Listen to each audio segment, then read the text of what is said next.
Okay. Good evening, everyone, and welcome to the May 3rd Community Advisory Council meeting. This meeting is being recorded, and we're going to wait a few seconds while participants start showing up.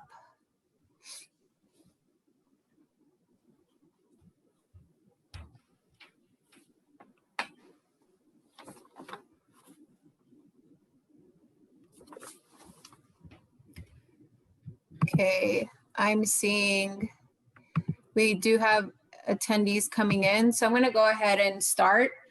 My name's Lorena Barrera, and I'm the vice chair for the Community Advisory Council. I'm also going to introduce Jose Landaverde, who is one of our council members representing the 3rd District, and together we're going to be co-facilitating this meeting. Thank you all for taking the time to be here with us. Regarding the rules of conduct and design team alliance, I'm going to go over how public comment works and the design team alliance for everyone. Members of the public are free to address the CAC. Public comments should fall under the subject matter jurisdiction of the CAC as noted in the founding documents.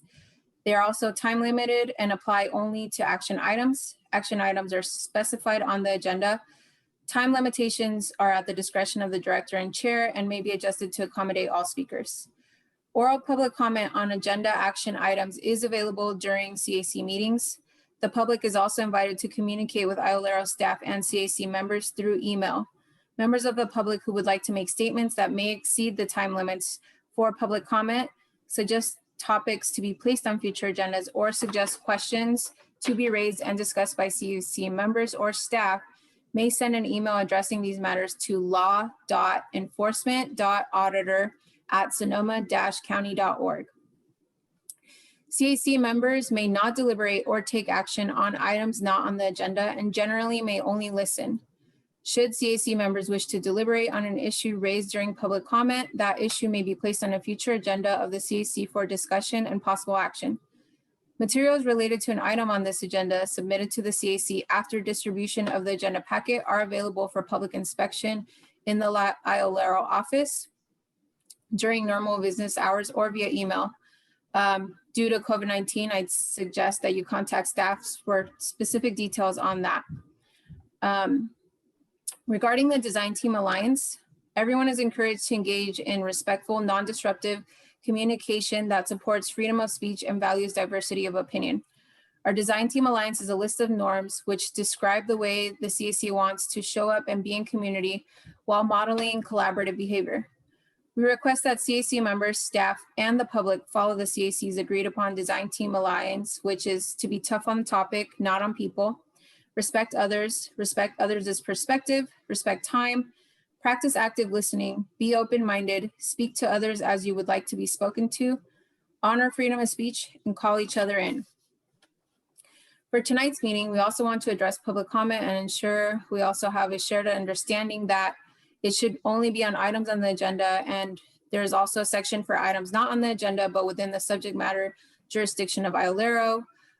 You'll be limited to 3 minutes unless there are lots of hands raised, and we'll make adjustments based on how many hands we see raised at that time. Now I'm going to go ahead and take roll call and make sure that all of my colleagues are present for this meeting. We'll start with Council Member Alma Roman Diaz. I don't know if she's present. Okay. Council Member Dora Estrada. Present. Council Member David Hernandez. I'm looking at staff and it looks like he's not present at this time. Council Member Jose Landaverde. Present. And Council Member Lores Bailey. Here. Thank you.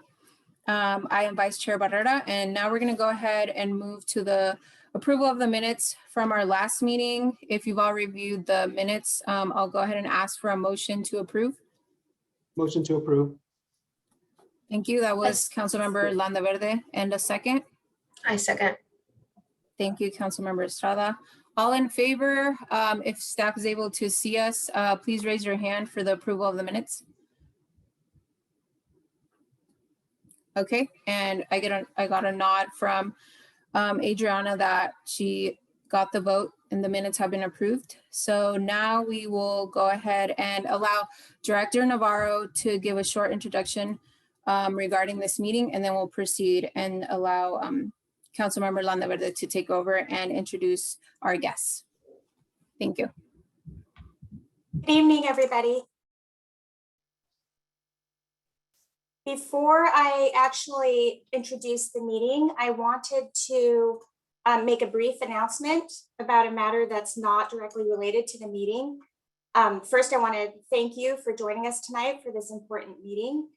As you may know, the City of Santa Rosa's independent investigation was released last week, evaluating the Santa Rosa Police Department's handling of the protests last summer. One of the independent investigations was done by the OIR group. They are an agency that offers independent police oversight and review. Among the issues that were explored by the OIR group was the legitimacy of dispersal orders to the crowd and the subsequent use of tear gas during the protests. The OIR group's report mentioned that at least one of the tear gas deployments cited in a lawsuit involved the Sonoma County Sheriff's Office. However, the OIR group was only investigating the Santa Rosa Police Department based on complaints about what happened on the streets during the protests. The complaints received by Allegra Vero about the Sheriff's Office only related to the treatment of protesters while they were at the Sonoma County Jail. However, as a result of the OIR group's report, Allegra will be incorporating into our independent investigation a review of the Sheriff's Office's role in the deployment of tear gas during the protests, if any.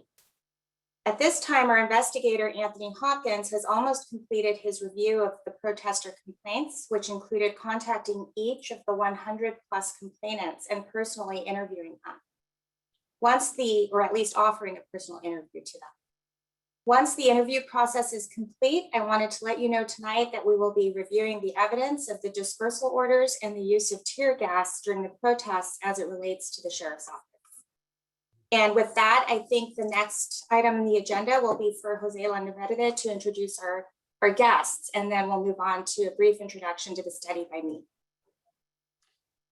Thank you, Director Navarro. I have the pleasure of presenting our speakers for this evening, Dr. McCormick and Dr. Asensio, who will give a presentation on the Community-Oriented Police Project.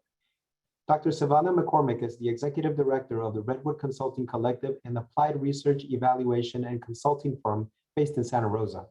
She has extensive experience in designing and implementing research studies in community settings. Dr. McCormick serves as an advisor of the Community-Oriented Policing Project partnership between ILERO and SSU. She holds a PhD in psychology with a concentration in applied research and program evaluation from Claremont Graduate University. Dr. Emily Asensio holds a PhD in sociology from the University of California, Riverside. Her research specialties include criminology, criminal justice, and social psychology.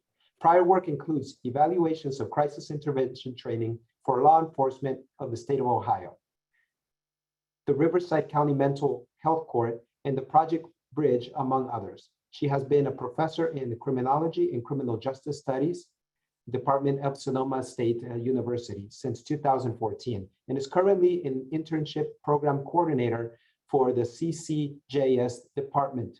Dr. Asensio teaches classes in criminology and juvenile justice at Sonoma State and is currently mentoring for criminology students who are ILERO interns on community policing research.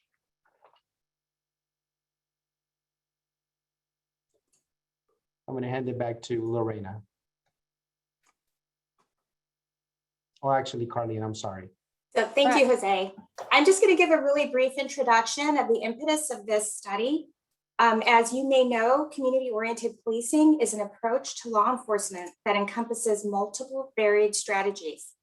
One of the basic premises of community-oriented policing is to create law enforcement strategies that maximize both effective crime prevention and public trust in and accountability for the police.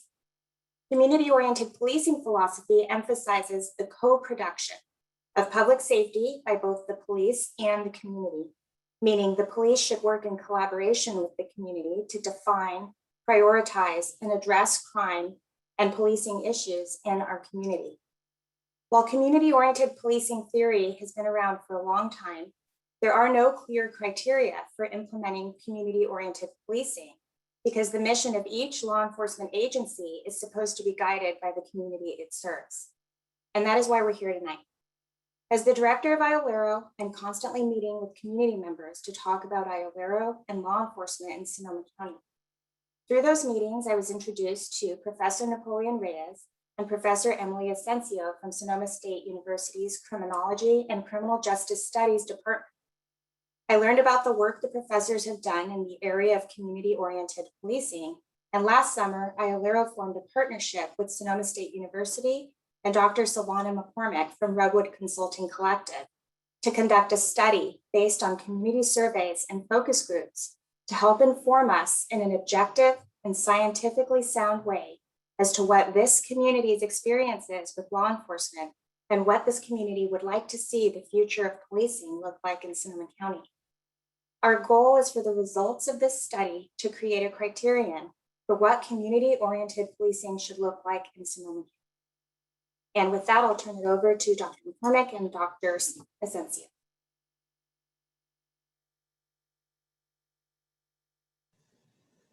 Okay. Hi, I'm Dr. Asensio. I've been introduced, so you know who I am. I am working on this project representing Sonoma State University, and I'm gonna just talk a little bit more. I'm gonna give you a little bit more of an overview of kind of how we're gonna accomplish this goal. So we are, first of all, as Carlene already mentioned, we have sort of the main goal of this study is to kind of assess the perception of community policing practices for Sonoma County Sheriff, but we want to accomplish this using a very scientifically driven an empirical study. We want to make sure our study is representative, transparent, and also useful. So how are we going to accomplish that? And that's what I'm going to kind of talk to you a little bit about tonight. So we're going to accomplish it in part by collaborating with Redwood Consulting and Dr. McCormick. So Sonoma State is generally providing the kind of basic research design, data collection, data analysis, and reporting strategies. And Redwood Consulting, Dr. McCormick is helping us out with some technical assistance, providing advising and community access and engagement support, and I'll let her talk a little bit more about that when it's her turn. So I just want to go over some of the steps that we're taking and kind of a little bit of the timeline on how this project is progressing. So as Carlene mentioned, we sort of got this project, we've been talking about it since I would say spring of 2020. I want to say right before we went into COVID-19 mode was when Carlene and I started talking. And then we really kind of got going and got Silvana on board in the summer, mid to late summer of 2020. So we also have our student interns who have been helping with some of the project aspects of the project as well. And in September of 2020 was when we really started the first step of this scientifically based research. So the very first step is the literature review, and the students have done a great job working on this part of it as well. And what the literature review entails is basically doing an investigation into the large body of literature that exists on community-oriented policing, what type of research is out there, what type of theoretical work is out there, and sort of trying to figure out how our project fits within that body of research, how we can be informed by past empirical studies, how we can apply those concepts to what we're going to be doing. And just in generally what we gleaned from that literature review is that there are three basic concepts that are going to be important to executing this study in a very rigorous scientific way. And that includes, we really need to be able to define community policing. We need to take a look at the kinds of training protocols that are involved with community policing, and also the outcomes of community policing. So what are the results of community policing that are that we can see in Sonoma County? So there's a lot more to this study, but those are kind of the three basic categories of concepts that we're going to be looking at. So our literature review kind of informs and frames the rest of the study. From our literature review, we've developed some strategic learning questions that Dr. McCormick will be speaking with you about. And we're starting to work on those. These are, we started working on those in about November, kind of developing those, but this is still a process that's ongoing. And that's part of why we're here with you tonight, is to talk about those strategic learning questions and give an opportunity for all of you to give some feedback on those questions as we move forward. Once we've kind of been able to work out all the details of the strategic learning questions, we'll move into the operationalization phase of our study.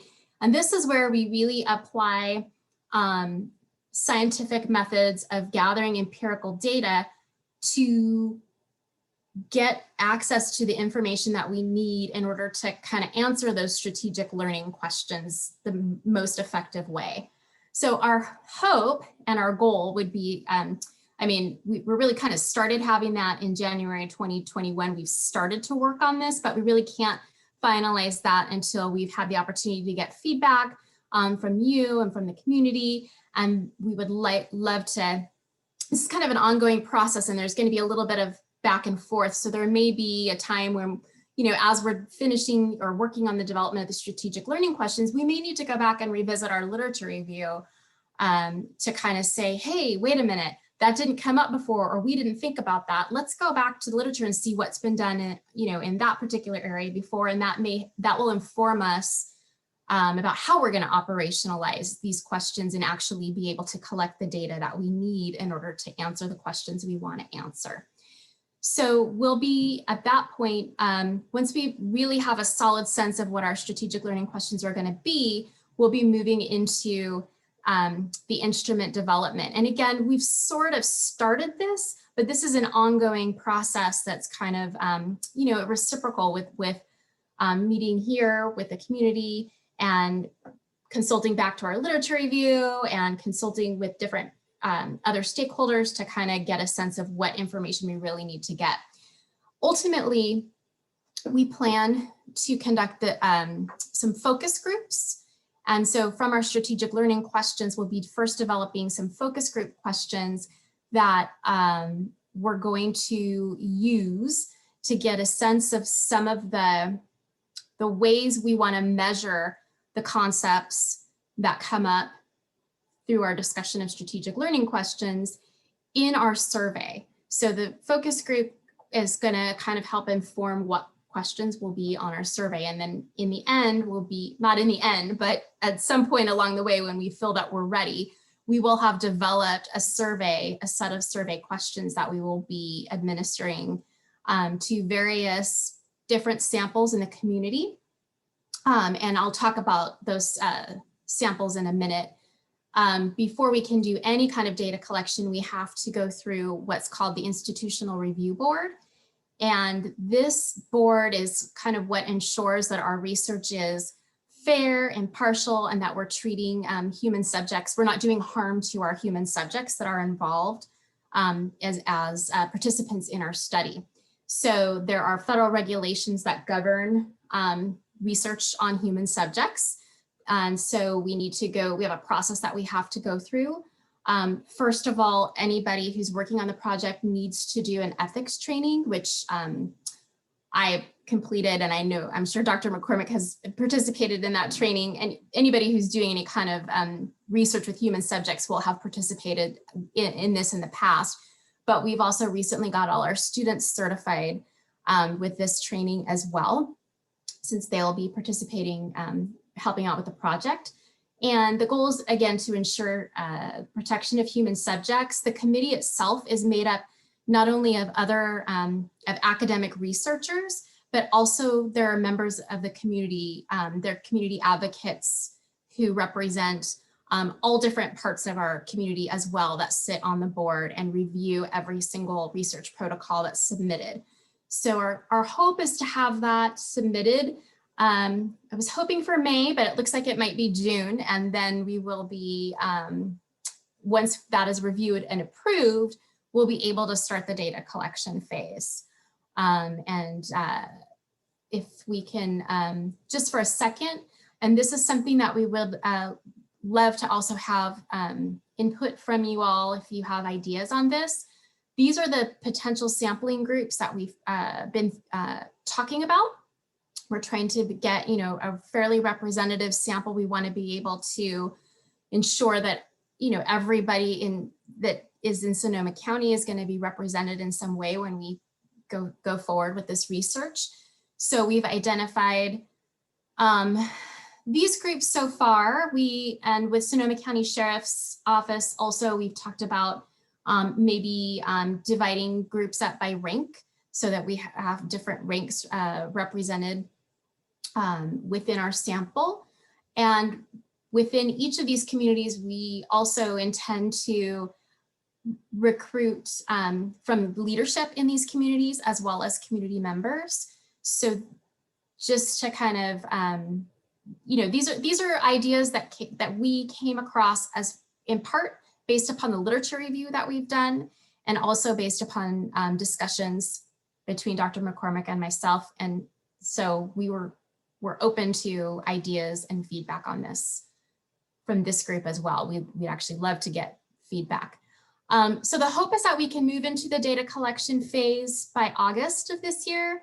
Some of these steps are going to be dependent upon previous steps. Some of them are going to also, we're going to have to be reliant upon how long it takes the IRB to review and approve our protocol. There may be some back and forth with that too, depending on, what comes up during the IRB review. Sometimes they may want us to change, a way that a wording of an informed consent or something like that along the way. We may have a little bit of give and take there. So that could take up some time.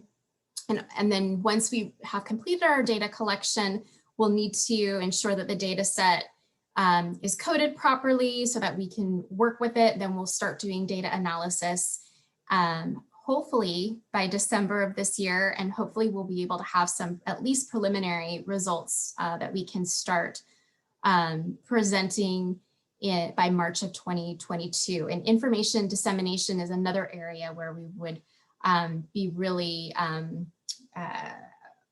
we would really appreciate feedback in terms of how to make sure that our, the results are getting out to the community and all the relevant stakeholders. And we want to be very clear and transparent in presenting all of these results. So all of you would be very helpful in giving us ideas about that. With that, I'll turn it over to Dr. McCormick.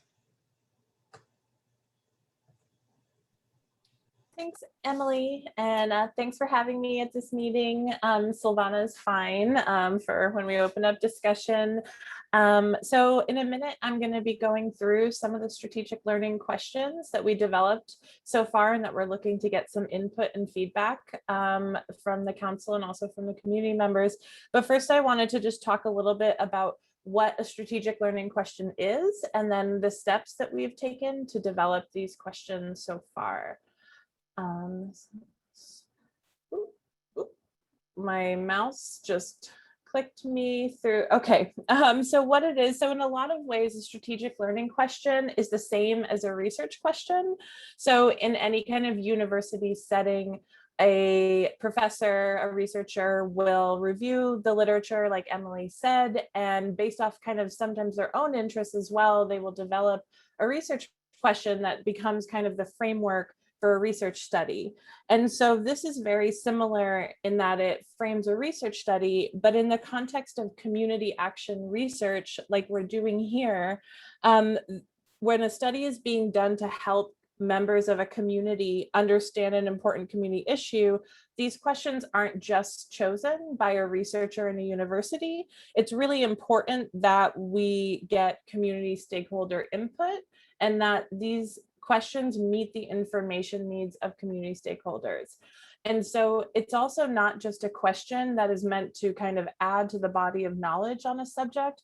It's meant to inform future action. So they're designed in a way that will give us answers that can then lead to, like Carlene was talking about, recommendations or a model related to community policing.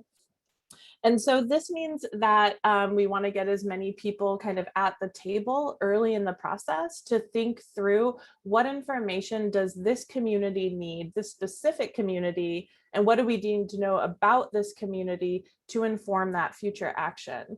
And so then once we've kind of gone through that process, that group process of determining these questions, the research team uses that to determine what data needs to be collected and from whom. And I think a really important kind of distinction is that a strategic learning question is not the same as a question that would appear on a survey or an interview protocol. So they're really broad and they usually require a lot of different questions to answer. And then the job of the research team is to look at a lot of different related questions to that big question and synthesize that data to come to kind of a conclusion with, some nuance and some meat to what that answer is. So for example, a question might be, what is the relationship between members of Sonoma County and the Sonoma County Sheriff's Office?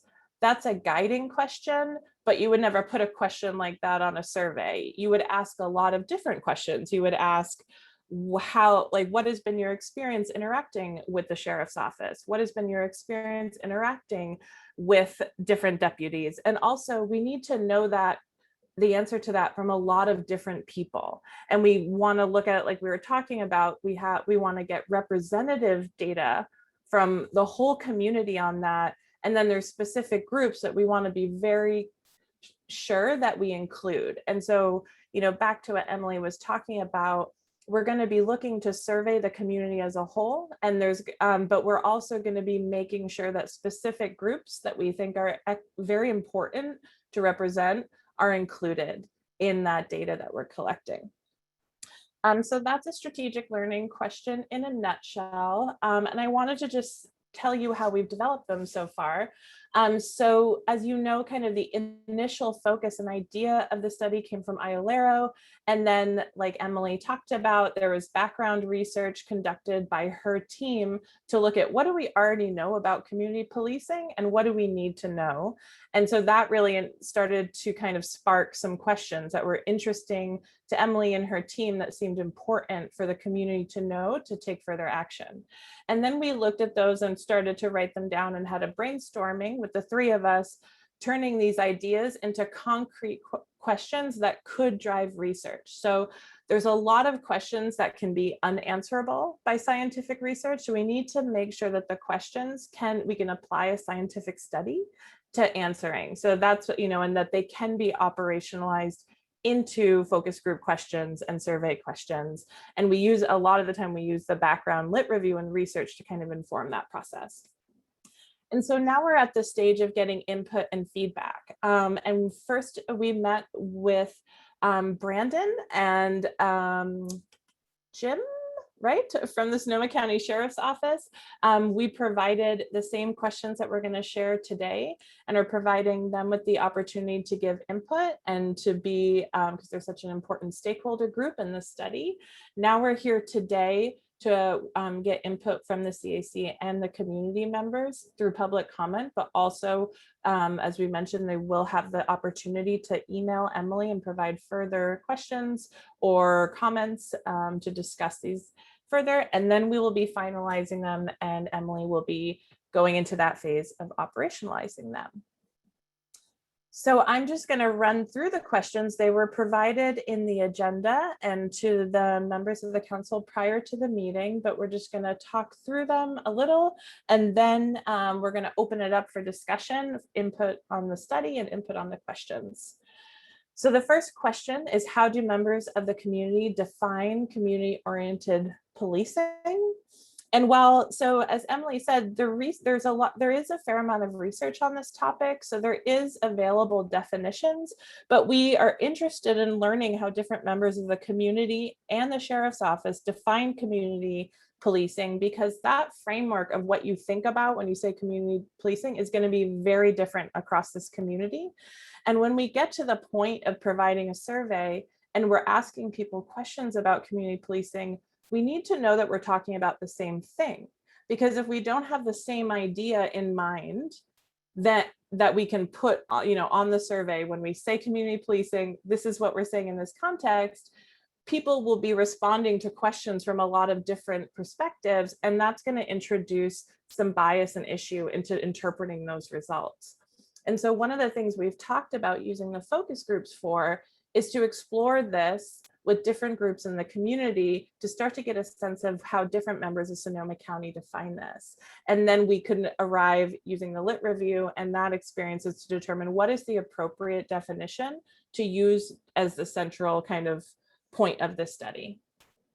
We're really interested to learn if community members perceive community-oriented policing different than law enforcement officers and how they differ.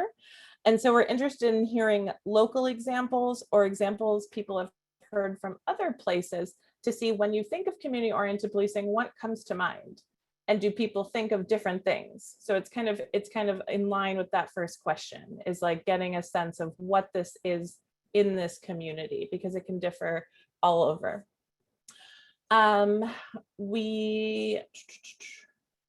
Let's see, I think I just covered that one. What examples come to mind? What community-oriented policing practices does the Sheriff's Office currently engage in, and how do they evaluate the extent to which their deputies are engaging in these practices, and how does this factor into annual evaluations of the deputies?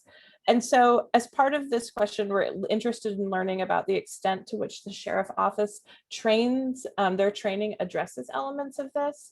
And as you'll see as we go through these questions, some of these questions are going to be for everybody that will be engaging in the study, and some of these are specific to the Sheriff's Office. And so these are like these two questions, 4 and 5, are not questions we would ask a community member. These would be something we would discuss in a focus group or on a survey that went to members of the Sheriff's Office.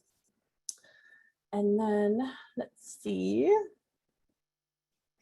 Oops. Sorry, my mouse is, sorry.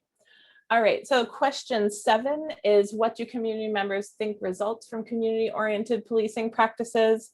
Here we're interested in learning what impact the community expects to see from community-oriented policing, examples of impact in Sonoma County, specifically with Sonoma County Sheriff's Office or outside. And so this is really, will help us understand what people expect to happen as a result of this larger project. What is the community's expectations for the future of policing in Sonoma County? And so that'll start to give us a sense of kind of, I mean, it's really important to manage those expectations and see where they align to what has happened in previous communities that have engaged in research around this topic, and get a sense of who wants to see what result from this study. We also want to know the nature, this is a broad question, of the current relationship between community members and the Sonoma County Sheriff's Office.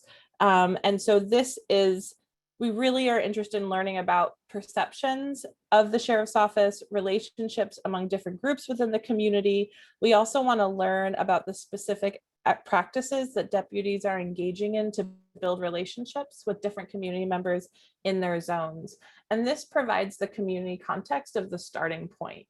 This will provide some of that kind of like baseline understanding of what the relationship is now and potentially what could change over time if different community-oriented policing practices were put into place here in Sonoma County.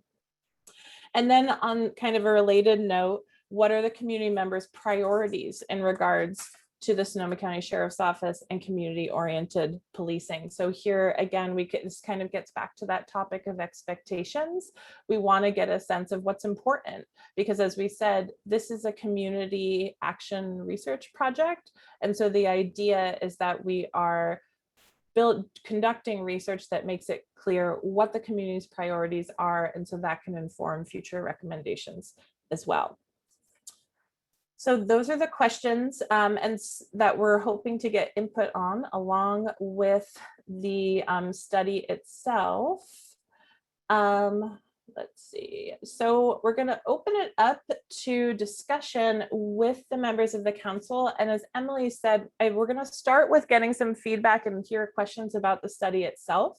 And then we'll move back to the learning questions. And two of the areas that she hinted on that like we really would feel it's important to get your input on are these questions. We are open to hearing any other questions, but we're really curious if you have any suggestions for steps we can take to ensure diverse representation of community members in our study, including who we should potentially be working closely with, who would help us kind of disseminate that we have a survey available and that we want people to take it. And then we're interested in hearing what steps we can take to increase the transparency of this research process, because we really want to get as many people involved and understand what we're doing so that when the results of this study come up, we're kind of all on the same page in terms of what happened and kind of the limitations of the research and like what we can feel comfortable kind of concluding based on the research study. So I will open it up to the members to ask any questions of either myself or Emily. I have a question, Dr. McCormick and Dr. Asensio. I noticed during the focus groups that you put different groups there, and one of them was the Latinx community, and obviously if you can break that group down, and obviously it's the multiplicity of one. Has there been any talk about maybe the focus group maybe being documented and undocumented immigratory statuses? Because I believe that they would actually give a good insight and really into engaging because they just have especially the undocumented, they would have not a fear just of police, but a fear of government, period, just because of different laws that were imposed during the last administration. So I don't know if that's been considered. And that's a great idea. And I wanted to mention in terms of that slide about the different groups, we also aim to kind of demographically and geographically cover the entire county. So these weren't just the groups we intend to sample. These were groups that we want to ensure are properly represented, and some of them may be more difficult to access, which means we may use sampling techniques that oversample to ensure, because if you just send a survey out to the whole community, sometimes these groups that are really important to represent don't show up in the sample with enough enough people representing them to have their voice be heard. And so we're going to be engaging in targeted sampling along with just kind of broadly asking any community member. But your point is well taken, that there, like that particular group, there are so many subgroups within that group of the Latinx community. And so I think in particular, the undocumented group is great. Thank you for that. Yeah. I have some feedback too on how to steps you can take in order to make sure you get representation. Mm-hmm. One idea too, especially because Jose was just talking about the Latinx communities, the Spanish, just the solely Spanish speaking community where their primary language is Spanish. So not necessarily ensuring that you always have translation and interpretation, but maybe go the extra mile and hold those meetings solely in Spanish. So that people are more comfortable speaking up and speaking out. Yeah, thank you, Dora. That's a really important point, and we have definitely thought about that as part of the services that my company is providing. We have both in simultaneous interpreting services and also the ability to hold focus groups solely in Spanish. And the survey itself will also be offered in Spanish. So we will be taking language access very seriously. Thank you. I have a couple of ideas about how to help diverse representation. One is to look at, we talk a lot about how in this county we have more nonprofits per capita, but they really do serve very specific groups, especially the people's voices that we want to hear and be represented. So I would look at maybe really partnering or really engaging with nonprofits that really support certain communities in particular, because they also have the trust of their community and who they serve, and can, if they feel like they can trust the process, they'll be your best engagers and getting people to engage in the process. And then I also think about students, which, I mean, I'm looking on the younger end because, you know, students can run a spectrum. We all continue to learn, hopefully, you know, through life. But a lot of times students are the ones who are impacted by law enforcement because of their parties, or because they're out late, or because they're on bikes, or they're driving, they're coming and going. And sometimes they come or go at hours that they're more impacted by engagement. So I don't know, you know, if there's specific student groups between the JC, Sonoma State. It's also because a lot of times people don't get their voice because they feel they're transient. They're just going to be here for a year or two, whatever, but they really are the community, and often are the ones, because of their lifestyle, not in a bad way, they just happen to have more opportunities to engage. And so their experience around that, those are just, oh, and then thirdly is faith-based organizations, because once again, they represent the community and have that trust. And they also have sometimes very distinct populations within the faith-based organizations, but also because they really help a lot of times their community when things happen. So they know what's going on a lot of times that no one else knows, because you're not necessarily going to report it or tell your coworkers, but your faith-based, the people that support you spiritually a lot of times, is where you'll share experiences. So those would be the top three off top of my head. Thank you. Wanted to add something, or kind of ask a question tied to what Lorez just said regarding students. I mean, Iolero is here because of Andy Lopez, and we just saw a case in Chicago where a 13-year-old was killed by an officer. And so rather than just reaching out to the younger population that's like older than maybe 16 or 18, are you able to reach out to kids who are younger than that, who might have interactions with law enforcement? I remember when I was in high school, we had like a school resource officer, I think that's what they're called. And then we had budget cuts, and then we no longer had anyone on campus. And how do students feel? I'm sure that there are opinions about how they feel about law enforcement, and maybe what they expect, and what they hear from their friends and things like that. So I think targeting younger kids is also important to consider. Lorraine, I just want to say I love that too, because, you know, that's more of the population I work with. And a lot of times people think middle schoolers, high schoolers don't really have thoughts about opinions, but a lot of times what makes them really impressive is they think out of the box. They don't have a already a solid way of thinking. So a lot of times they're open in their possibilities that sometimes really can help inform adults. So I love that you said that. Emily, do you want to speak to the challenges of surveying and focus grouping an underage population? Sure. Yeah, I was just going to mention, I do love the idea, and I love all of the ideas. Thank you so much. And I think that it would be great if we could get data collected from a younger group. However, there are a lot of challenges involved with getting permission, especially I mentioned the IRB and having to get through that human subjects protocol. And it's challenging. It doesn't mean it can't happen, but it might be something that might happen maybe as a separate component of the larger study. Like we might want to think about focusing on the adult group, the over 18s, that we can more easily get our human subjects approval with, and kind of, you know, see how all that goes. And then maybe that would be something that we could add on the end. I personally have a middle schooler, and I know that he has a lot of ideas I'm sure he would be happy to help with the study, but I'm just and participate. But there are challenges. We have to get permission both from the parents and from the child as well.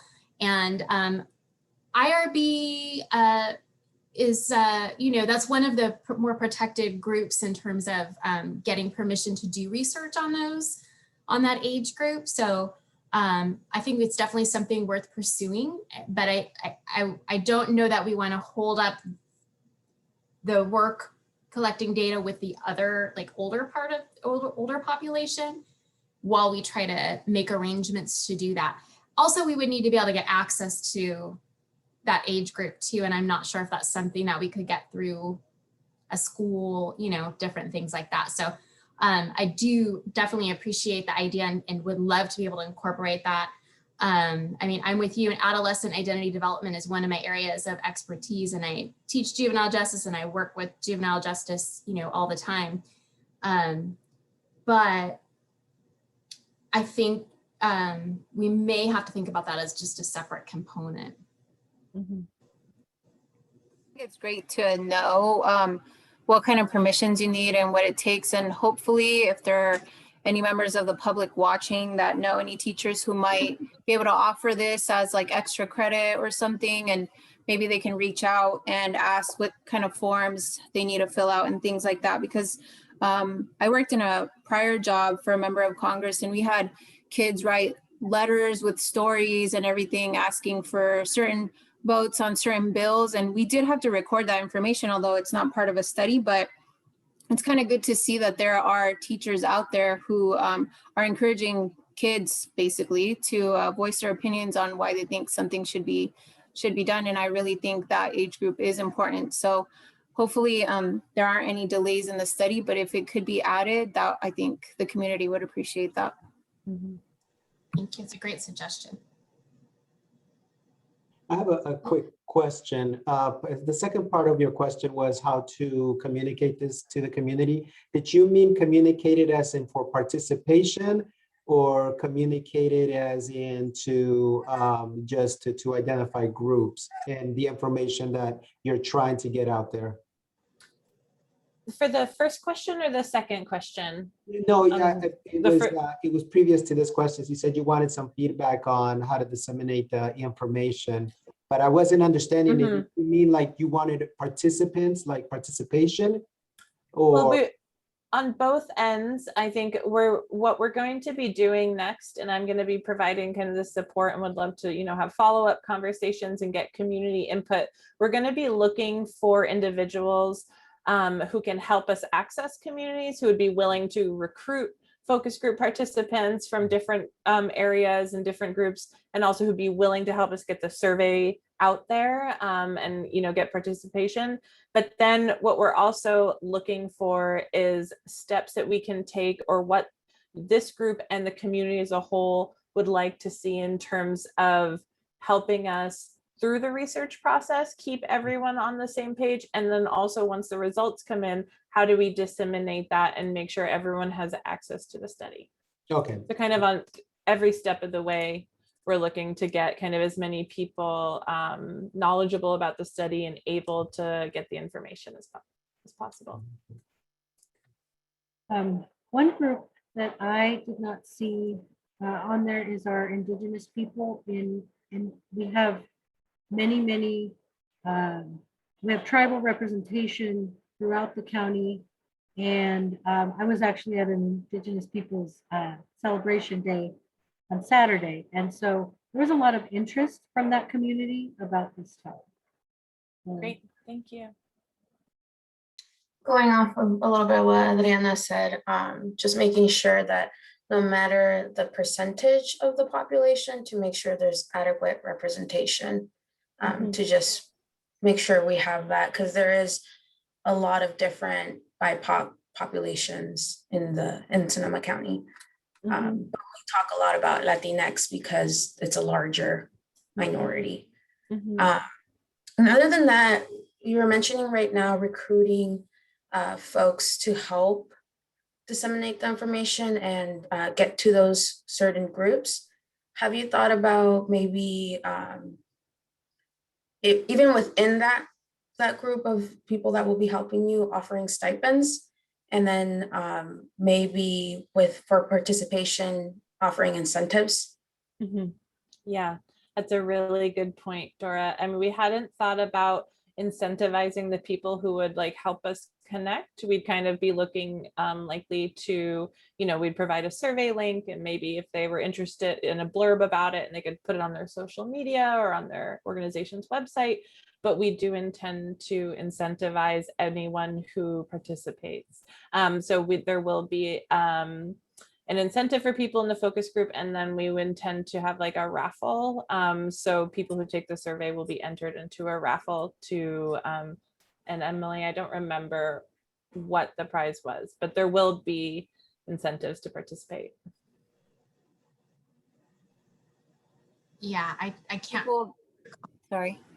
I wanted Go to ahead. ask how many people are going to be in the focus group, and how are you going to select the number of individuals that you want? Like, let's say you only want 15 and you have 50 applications from 50 different people in the community. How are you going to determine who participates and who doesn't? I mean, that's a really good question. I mean, honestly, a lot of the times we have the opposite problem of trying to get enough people in the room. So I hope that the situation that you just described happens. That would be fantastic. My guess is one of the things that we're going to be really paying attention to in terms of creating the focus groups is making sure that we really to pay attention to power dynamics and ensuring that the people we bring together in a room and at any given moment are going to feel safe and comfortable expressing themselves in front of the other people in the room.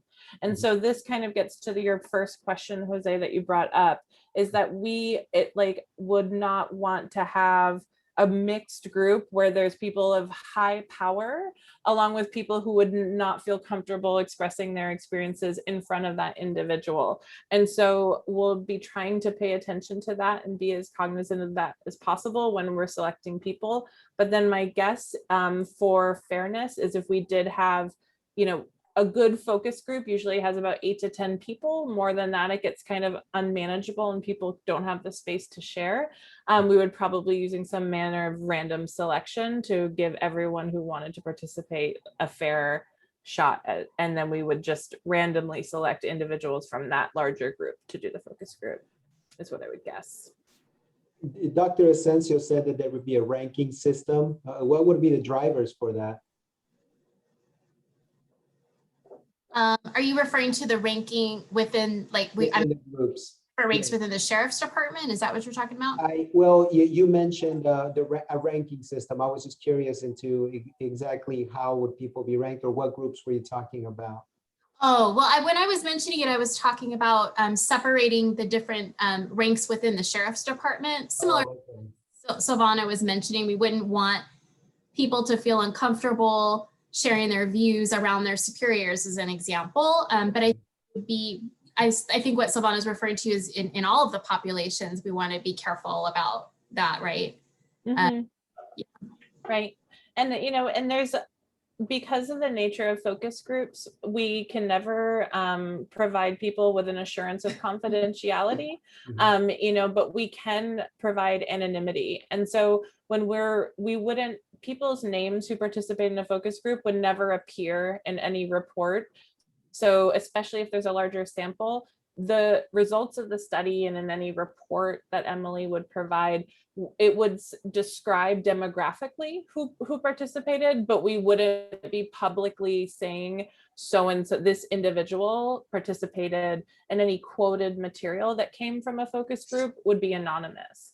And, we usually strive for both anonymity and confidentiality, but because a focus group is a group of people, we can ask anyone in the focus group not to identify anyone or share, but we can't provide that guarantee in a group setting, which is why we typically separate the more sensitive questions for a different type of data collection. And so if we're asking really sensitive personal information, we do that through an anonymous online survey. And so we're in a focus group, we're trying to touch on things that people will feel comfortable being honest about. And so some of the topics that will be involved in this study are quite sensitive and personal, and those would likely be more in the survey so that people can feel comfortable being completely honest without being identified and without speaking that information in front of others. In terms of transparency, I think part of it is helping those of us who are not in this work understand why we're even doing it. Like, why is this not a waste of time? Why is this a good use of time? What is it going to do in terms of making a difference? I don't know if there's an intro or something that helps, but I think as you're communicating with groups and people, they're going to want to know, like, why was this really, why we're doing this, right? Help us understand really what this is going to do, and then how it informs the process. Because also, like, is it just you're going to do this, and what are we going to do it for? We're going to give you this information, right? And you're going to collect it. What are you going to do with it? So just being prepared for those of like, why should I give my time to this? And how would it really make a difference or an impact? Thank you. Yeah. And one, a point that we haven't brought up so far that I think Emily touched on that's important to stress, and I think this was a lot of the motivation for Director Navarro to partner with Sonoma State on this study, is that our job, the research team, and I'm supporting that, our job is to speak for the data, and the data is representative of the community. And so we don't have an agenda here. There is not an end goal that we already have conceptualized that we're hoping that this provides. We intend to provide as scientific and objective approach as possible, so that the data can speak for the community, and we can present that in a completely non-partial way with no agenda, because it's really important to, be clear on what a polarizing topic this can be. And there are a lot of different opinions about this in the community, and a lot of different agendas and sense of what this should look like. And so the hope of having a research study inform future action is that it isn't just one individual's opinion. It's supposed to be bringing the voices of the community together to say what is happening and where should we be going, so that that can drive future action versus an individual agency or individual's agenda. Thank you. That really helpful. Thanks. That's a great context setter. Thank you. I had another question. So if you had questions like, for example, number 9, where you stated, what are community members' priorities in regards to the Sheriff's Office and community-oriented policing? And let's say you have like a response like improving communication, but it's not really specific or doesn't give you enough detail. If you get answers like that, how do you actually determine what priorities actually are, or depending on whether someone provides like a vague answer or something that's really detailed into how they define communication and what they would define as improving, because maybe they think some things are working well right now, and then someone else would say the opposite. The 100 nixels that we get a week are not enough, or things like that. So how do you make those determinations on maybe answers that are kind of open to interpretation, I guess? I can speak to this unless you'd like to, Emily. I mean, I was gonna, maybe we both can chime in. I was just gonna say, so first of all, just to back up what Silvana was saying earlier about the strategic learning questions, they're not necessarily the questions that are gonna appear in the focus groups or on the surveys. These are questions that we're trying to get feedback from you and from other, community members and from sheriffs, to see, whether they make sense. They're really kind of the information that we're trying to get, but we may operationalize them in a different way once we are actually asking the questions. And part of the goal of the focus groups, I think, is to get ideas from the community about how we might define some of these things within a survey question, as an example. So maybe, and the other thing is, if it does end up being that we put something like this kind of open-ended question on a survey and we get lots of different, a large spectrum of feedback, then we would use, different analysis techniques to sort of find, commonalities and categorize them as one way or another. And then we would be able to still include that detailed feedback within the outcome or the results that we would present. Does that? Yeah, I think that like on the topic of the communication is a great example. So we might be looking at what is the nature of the relationships. And so we'd have a category of questions related to communication. And it could be like, you know, we'd ask, have you interacted with a member of the sheriff's office in the past year? Yes, no. If so, here are 3 questions. And so we can use an online survey to kind of guide participants through a series of questions, depending on experiences that they had. And so we could have a section that's like, rate your level of satisfaction with these types of current communication practices that are being used. And so we, you know, the topic of communication would be very broad, but we can come up with a whole set of survey questions that really digs into that. And then, like Emily said, if we do have open-ended questions, you know, someone might say, if communication comes up a lot, that's a really big thing. Emily can, what you also want to do when you get data back is then you situate it back to in the research. So we could find, for example, how communication and transparency is a lot of people's priority. Now we can go back and look, what have other cities done to make communication and transparency work better for their community? So we know that the topic is important, and then we can look elsewhere to see what best practices relate to that topic of communication, if that makes sense.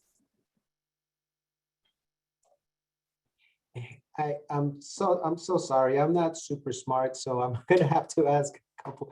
I know, Dr. McCormick, that you stated that you're gonna just present what the data, you know, is showing. And so I am assuming that at the end of all of this, based on data, that there will be recommendations set forth in the final report. And in order, I'm assuming because my interpretation of, you know, all of this is really to rebuild the trust, because everyone wants to feel safe. Everybody, I believe, we want our children to be safe when they go to the playground, whether they're playing, you know, whatever it is that they're playing. We want to know, we want to support our police department, but obviously that trust has been broken.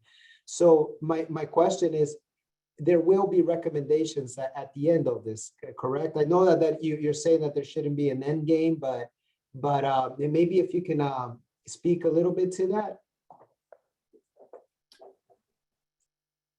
Sure. So I think, and feel free to chime in, Silvano, whenever. I think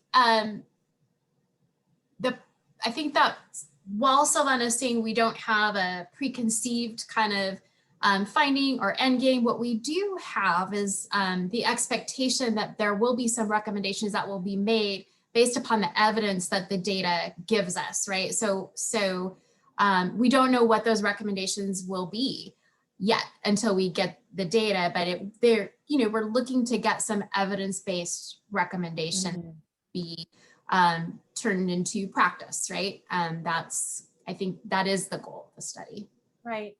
And I would say, you know, one thing is that this is not a new topic, and there are a lot of people engaging in a lot of research on this topic. And there are a lot of experiments going on all over this country to see how policing can be different and better service of the community. And so part of kind of what I see, my perspective on this study is, we don't want to just know what works in other cities. We don't want to know Denver is not the same as Miami Beach, is not the same as Sonoma County. All of these cities have a different context, a different history, like you've been alluding to, and all of that needs to factor in. And what's going to work in a different city doesn't necessarily translate. So but there is a body of research. There are known best practices. There are different strategies to this. And so once we learn what's important and where we're coming from and what the community thinks and where we stand, Emily and her team can also situate that within that larger body of research and what is happening all over this country to think about, okay, this is an area that needs attention, that needs to change. This is what the community is saying. And now, based off that, here is what has been found to work. And so that process of developing recommendations is kind of situating this research project back within that bigger body of knowledge of what other cities are doing and what's in the research. And also, and I think that's kind of part of this transparency is our hope is that on the other end of this process, we can engage with this group and other groups to think about what should come out of it. And, and I know from our conversation with the sheriff's office that they're very interested in seeing the results of this data as well, and that they might have their own recommendations and take their own independent action based off what we learn that they think is important too. So I think recommendations can come from different places. They could be, research based from the literature, they could come from IOLERO, they can come from this group, and we can talk as we move through the study about ways to get recommendations from different important stakeholders. Thank you for that. One more, I know that this is very centric on the Sonoma County Sheriffs, but will the results and recommendations also be shared with other municipalities? I imagine that the results will be public. And I also want to note something that we've thought about multiple times is that members of the community don't necessarily have, well, they've had interactions with different, with Santa Rosa Police or other, and that there's a lot of different law enforcement operating in this county. And so we will be thinking through very specifically how we can differentiate that and we've even had conversations about having like a picture of a uniform and a vehicle of Sonoma County Sheriff's Office, so that people, when we say, we're looking to learn about your experience interacting with these individuals, and this is what they look like, and this is their uniform. And so like we can try to focus people on a specific group. I would also just maybe say, if people feel comfortable answering the question and you're able to ask it, maybe asking them what city they were in when they had their interaction. So if we know that it's Windsor, it could be the sheriff's department, or if it's Runner Park, it's Runner Park Public Safety. So that way, you have a better idea. And I only have one last question, and is this survey going to be like online only, or are people going to have the opportunity to submit? I know it's really old school, but a paper survey for anyone who doesn't have access to a computer or a smartphone or anything like that. How are we reaching the other populations who don't have these services? So we've started that conversation, and we're still in the process of determining kind of partly what funding we can have for this study that can increase, because like a virtual survey link is the cheapest possible, thing, but all those other data collection approaches take more time and investment. Some of the strategies we're considering is it's possible we'd be able to get tablets from Sonoma State and go to events and places and provide a tablet for people to take the online survey at, like, we could, have a little stand at an event where we know a specific part of the community is coming through. The question about whether paper surveys and mail-in surveys will be used is kind of TBD, as that provides a very large expense of research that may not be possible. But we are thinking about access beyond those who have like a smartphone or a computer at home. If I could add one more thing, just because you were saying that you really want to survey people that have had engagement with the sheriff's department in specific, well, then I think that really does go back to geographic areas, because you will have people who are city specific who may not have had those engagements. So for us, it is somewhat geographical about who you talk to if you want a better group also of people who've had opportunities to engage with the sheriff's department versus the city. Right. Mm-hmm. So if you get someone very Santa Rosa centric, they may have only really had experiences with Santa Rosa. But if you get someone more on the outskirts, that might be different. So I think geography is actually going to be important to take into consideration when you're trying to get feedback. Yeah, I totally agree. And that's why, if you remember from the list, we mentioned Windsor, the town of Sonoma County, and town of Sonoma and West County as being particularly important, because that are the areas where there's a lot more opportunity for interaction. Mm-hmm. I just want to make sure that all of you know that these questions that we've developed, we aren't limited to them. So I don't know if it'd be helpful to put them back up, or if like I wanted to provide anyone the opportunity. Is there anything that came to mind when you were preparing for this meeting of like a topic that was just missed by our questions? Do they seem like they kind of cover everything that's probably important at a broad level? Or I'm curious if anyone just had an additional question they wanted us to consider. Not at this time. I think you did a pretty good job of providing questions that you're considering offering, unless anyone has anything else. Maybe if you wanted to go back to that slide, and then we can open it up to the community to make their comments on your presentation. Do you, this one? Should I stay here or back up to the questions? I think back up to the questions. Okay. So there's 2 slides of them. Okay, so I don't know if any of my colleagues have any additional questions, but if you do not, I think we can open it up to the public. So let me. I just look had at- a couple of kind of comments / questions, if I could just add them in really quick.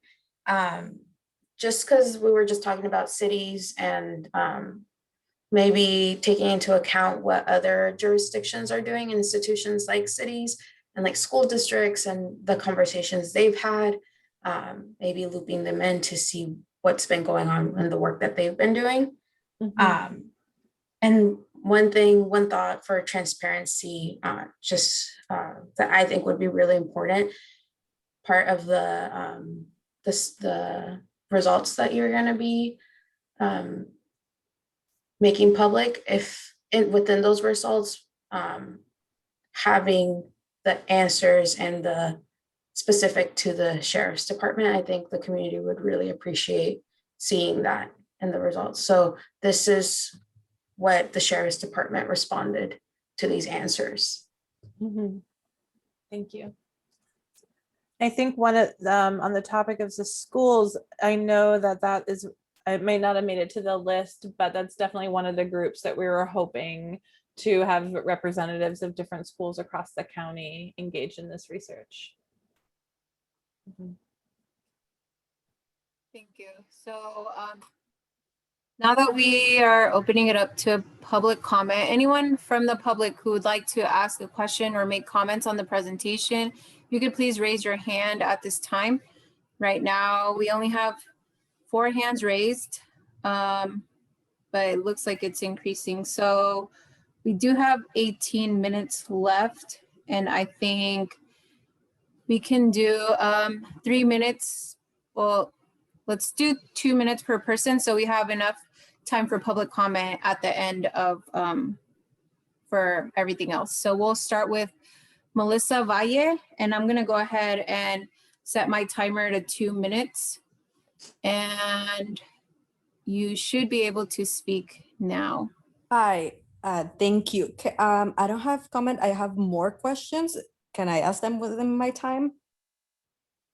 You can ask your comments, but they will not be answered. This isn't a question and answer.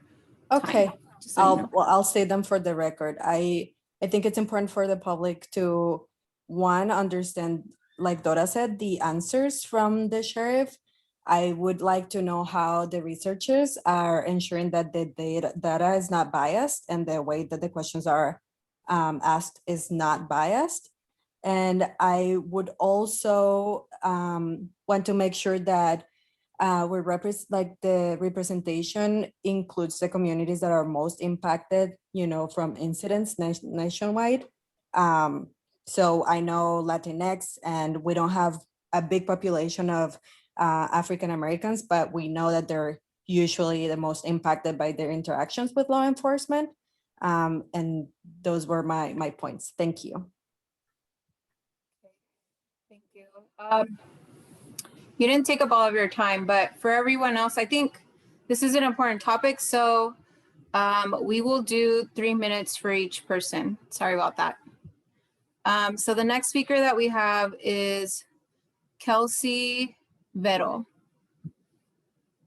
And And let me restart my timer. Oops. And Kelsey, whenever you're ready, I'll go ahead and start the timer for 3 minutes. Okay, can you hear me? Yes. Thank you. Okay, so I definitely heard this go by from the presenters in different ways, but I think I represent a lot of the community when I say that how you draw from particular demographics is of the utmost importance, and that those who are most affected by the issues should be represented and weighted differently than those who are like statistically not as affected. You mentioned you know, whether or not people had interactions with police or sheriff as one of the things that would be recorded. I think that's really important factor. And just that, you know, so that is a different situation than just saying that we're drawing from the demographics that we have. Like, it already would be a challenge to make sure we get a representative of the entire community and the percents that they live here. But in addition to that, greater weight, you know, you mentioned oversampling of those communities, you know, people who are affected by it, their demands, their opinions, their views, their experiences matter more than those who are commenting on a hypothetical experience or reality that they don't live. There's a whole list of people that I would love to see included on the list that you had mentioned that we quickly brainstormed, and I'm sure others will mention them as well. But I just wanted to first say that when you say additional BIPOC, that in this particular issue, I think the Black community needs to be mentioned specifically and not lumped in, much like the Latinx community. And there's another one that I really wanted to draw attention to, which is the unhoused community and shelterless people. They obviously are not going to have a lot of access, and they might have trust issues with people walking around even with tablets. That's a good idea, but how can you reach out? And of course, you know, there's, I think, around 3,000 people here. They have many interactions with police. I'm not sure about police versus sheriff, and they certainly, you know, would be a community to find out, you know, what community-oriented policing would look like to them.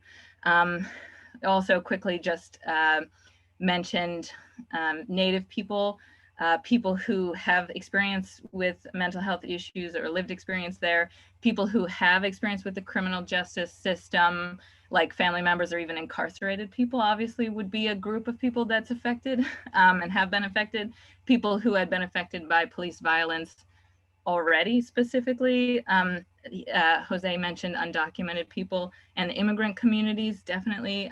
And in terms of like folks who have situations like being autistic and other things that would put them at a high risk from police or sheriff interactions.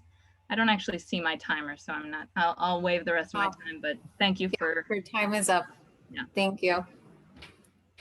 Okay, next we have Allegra Wilson. And I'll go ahead and start my 3 minutes once you're able to speak. Can I just say really quickly, Ms. Wilson, I hate to interrupt, but I just wanted to say that we're trying to be really flexible with time here during this public comment because we want to hear from you. And I just want to point out to the community and the public commenters that Professor Asencio's email address is on the screen because we want people to be able to follow up with questions and additional comments even after public comment. So I beg your pardon, please go on. Thank you, no worries. Can you hear me? Yes. Okay, you probably hear a screaming child too, but I'm just gonna say, absolutely echo the statement that we want to know which answers came out of the Sheriff's Department. That seems like a particular point of view, and it would be very informative to make sure that the community can see who's answering and how. And I know that we want to keep people safe, and that's also a concern of mine. And I think it helps to keep people safe if we know what the sheriff is saying specifically. A few other things to say: most impacted communities, like Kelsey said, Black residents, Indigenous population, incarcerating people, including incarcerated youth, and people with disabilities. Some people you might consider reaching out to in those areas would be the Disability Services and Legal Center, the Area Agency on Aging, which is older people as well as people with disabilities of 18 and over, positive images and voices for our foster youth, and just to continue being as broad in your thinking as possible. You know, I think researchers have a bias just like everybody else, and I know you all are trying your best to be aware of that. So I would say, like, keep questioning your own assumptions and keep reaching out further and further. Ask for those people. When you reach out to these other institutions, ask them who you're missing too, because all of us need to be able to answer to this. And again, you have to weight it towards the people who have been impacted by police violence. So I would hope that you can keep finding new questions as you go through this process. And thank you. I'm going to yield my time. Okay, thank you. Next, we have a 707 number ending in 0694. Whenever you are able to speak, I'll go ahead and start your 3 minutes. Hi, this is Jim Duffy. Thanks for taking my comments. I would like to see a question in there, or a series of questions about community hiring and promotion panels. These were suggested by Director Navarro in her most recent annual report. Prior to Director Navarro suggesting them, they were suggested by Director Threet, and prior to Director Threet suggesting them, they came in the CAE Task Force report in 2015. They've long been talked about in the county, and it's time we really start moving forward on them. And so seeing what the sheriffs and their staff's opinion of them is, and how do they envision community hiring and promotion panels, and how does the community envision them looking like? Because we need to get moving in that direction. It's a national best practice and it's overdue. I really like your question number 5. What we measure is what the employees will focus on. And so making sure that the sheriff's office has metrics for measuring their employees' efforts at community policing is fantastic. Thank you for that question. Many pocket communities in Sonoma County have been very justice impacted by the sheriff's office, and they need to the sheriff's office in these communities need reconciliation. And so talking to folks about are they from a community, or do they or if they're a sheriff, do they recognize the need for reconciliation, and how do they envision that occurring? I'm a cis straight white guy. I have no idea how to do it, but I know there's a lot of damage out there. And, you know, my best idea is the listening circles, but I know there's other ideas out there, and it would be good to hear from folks. Need to have some training in there for the sheriff's office folks to build an understanding of the causes and consequences of the things that have damaged relationships over the years. I think that there's just a complete lack of understanding on their part of why some folks are really hesitant to work with them. And just a plug for using this effort to really help reboot the stature of the Community Advisory Council, which was initially founded to give the community a direct and ongoing say in the police practices.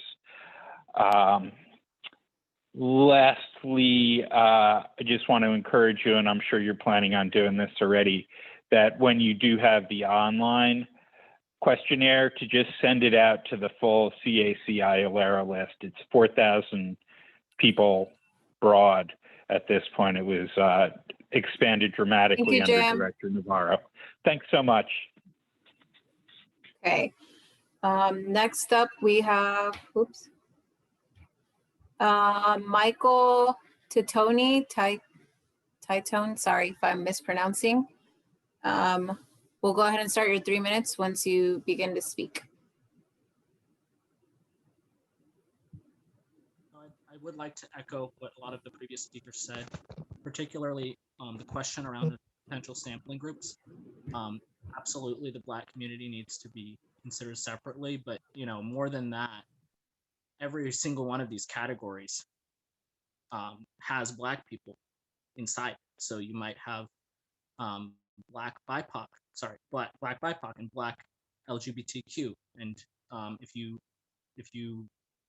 end up sampling homeless people, there are Black homeless people, there are Black incarcerated people, and that goes for a lot of these categories. So I think that instead of you don't want to say we interviewed Latinx community members, because the Latinx community is very broad.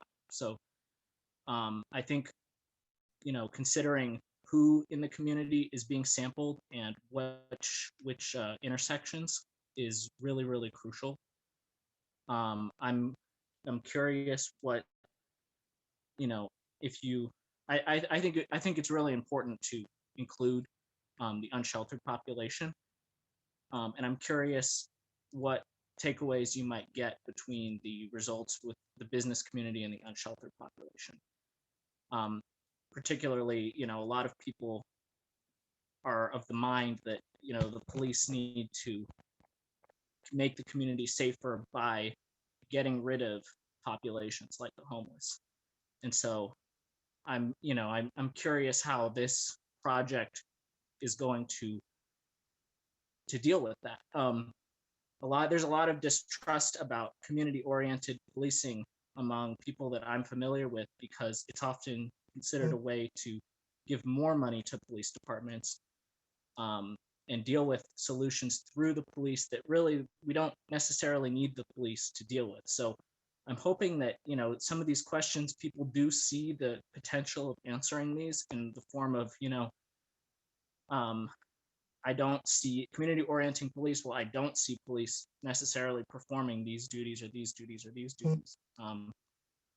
But the questions are, and the whole project is kind of framed in that way. So I'm not sure how to, if we want to have answers that are consistent with the possibility of defunding the police, or giving people that a space where they feel like that those are options available to them. I'm not sure the best way to do that here. And absolutely, accessibility is really, really important. I think that, I think that there's a lot of people who might not have access to online materials, and I really hope that we can get the funding to make sure that there are written materials as well. I think that. Thank you, Michael. Those are your 3 minutes. Next up, we have Lee, and that's the last person with the hand up. Okay, never mind. But if anyone else would like to provide public comment, please raise your hand at this time. And after Lee speaks, we will move on to the next item on our agenda. And also a reminder, Director Navarro mentioned, and it's currently on your screen, if you're participating via computer, if you are not providing public comment at this time and would like to email your suggestions or questions or comments, you can send them to emily.asencio@sonoma.edu. Okay, Lee, I will go ahead and start your 3 minutes once you begin speaking. Thank you. Can you hear me? Yes. Okay. I'm going to echo what several of the speakers already spoke about in terms of potentially considering weighing the responses from those communities that are the most oppressed. And I'm particular, and again, and also I want to highlight the intersectionality aspect, so that we make sure that those affected most, and probably in this case, the Black community, we make sure that those voices are weighted more heavily than those who have never had any negative encounter with law enforcement. I think as we're dealing with a punitive society and a punitive system, and so we have extraordinary limitations in that anyway. It would be great if we moved towards talking about transformative justice in a way that's actually healing for the community and supporting and funding transformative social programs, transformative style interactions. I believe that my particular concern is with those in the community who are autistic, and those people need to be, their voices need to be the ones telling people how to interact. That's extremely important, and training needs to be done. I don't know the statistics, but I will probably email them to you.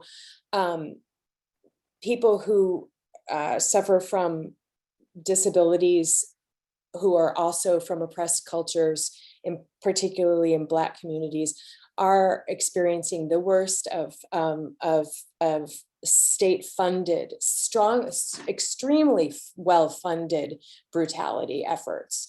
And I would like to also highlight that the constant well-funded brutality that the houses are experiencing in our community on a very regular basis, that the people in that community also need to have a weighted response. Their responses should be more weighted than others, because they're experiencing extremely violent, ongoing destruction of their homes and their property very frequently. And that's extraordinarily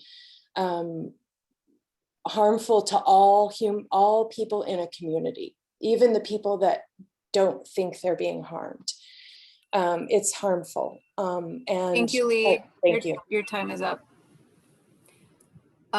We do have another hand raised for Katrin Siafa. Hopefully I said that right. Perfect. Thank you. Can you hear me? Yes, we can hear you. Great. Go ahead. Thanks. I just wanted to, basically support all of the callers before me. Completely agree. Those were really, really good points. And one thing I wanted to add was about the questions, just a suggestion around the questions that you're asking, that you listed. I would suggest kind of starting with a more open-ended question, like the question number 8, what is the nature of the current relationship between community members and SCSO? Just given the fact that not everybody may necessarily even be familiar with the term community-oriented policing or have an opinion on what that means. And I wouldn't want to limit people's responses based on that. I think especially the communities most impacted may not necessarily, use that term. So I would refrain from limiting your input early on, and would want to give people the opportunity to just talk more broadly about their experience with policing in their community, as opposed to labeling it. Thank you. Okay, thank you. And at this time, I don't see any other hands raised. So just to respect everyone's time, if anyone has any additional comments or questions specific to this presentation provided by Dr. Asensio and Dr. McCormick, please email them to emily.asensio@sonoma.edu. And with that, thank you so much for participating. We will move on to the next part of our agenda, which is public comment. And because it is already after 7:30, and like I said, to respect everyone's time, we're gonna do 2 minutes for this part of the meeting. So once you are ready, we have Jim Duffy up. And once you begin speaking, I will start your 2 minutes.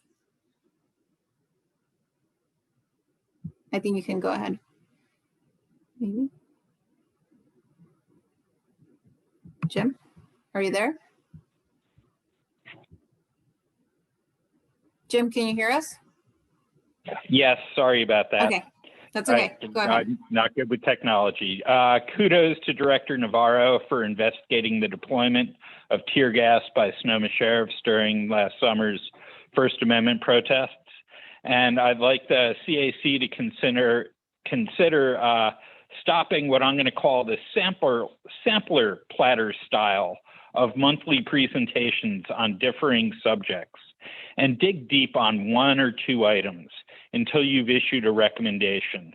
By my count, you've been meeting for 17 months and you've yet to issue a single policy recommendation. So pick something that you're passionate about and please dig deep. The CAC was founded to issue policy recommendations and have a dialogue with the Sheriff's Office. Thank you so much. Next up, we have Allegra Wilson. You have 2 Hey. minutes. Thank you. I wanted to also piggyback off of that and say, I know, and I appreciate the investigation regarding the tear gassing by the Sheriff's Department, and I could be totally out of the loop, but further investigation on the treatment of the protesters in the jail following the protests would be really interesting, informative to me as a community member based on some of the things that are coming out, especially in the Human Rights Commission report. I think that there were some serious issues that we would like to know more about and have some follow-up on. Thanks. Thank you. Next up, we have Kelsey Vero.